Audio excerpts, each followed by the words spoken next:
I was given my Pinhole camera as a gift 11 years ago. I was in the middle of raising two boys and building a profitable photography business. I was jumping from weddings to pregnancy sessions to seniors and back to weddings. There was long nights, early mornings, and I was missing so very much. My boys were growing up, and I was missing it.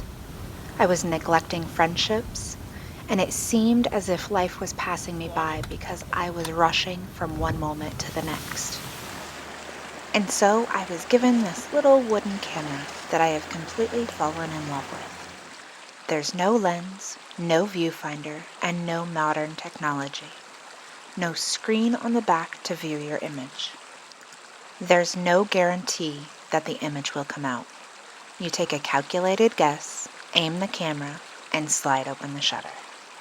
There are only 12 shots per roll of film, so it makes you think more carefully what you want to photograph.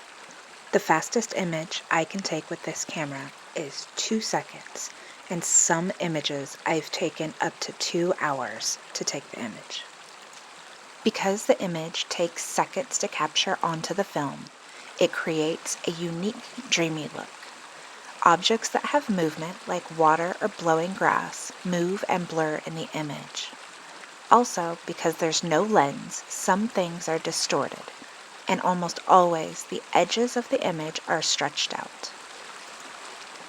There's no rush, no jumping from one moment to the next.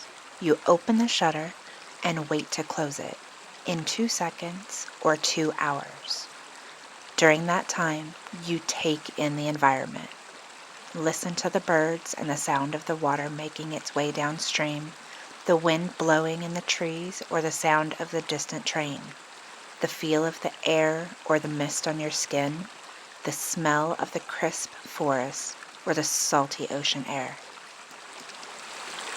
It pushes the limits of your creative mind to think of how you would like an image to turn out, or makes you think, I wonder what would happen if I did this, or maybe if I tried that.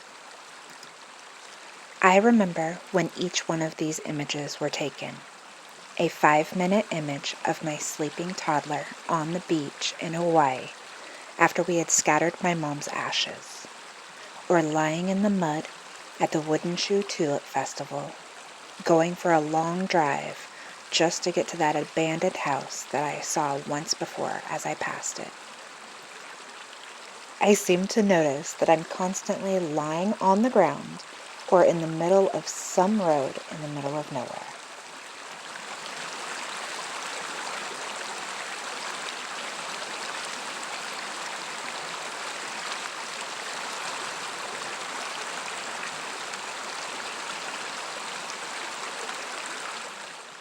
This camera and this way of photography has forced me to slow down.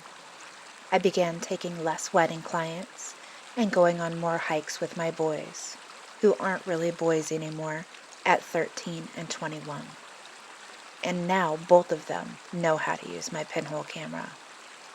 With one of them out of the house and the other less dependent on me, I find myself with more free time to explore curvy back roads with my little wooden camera.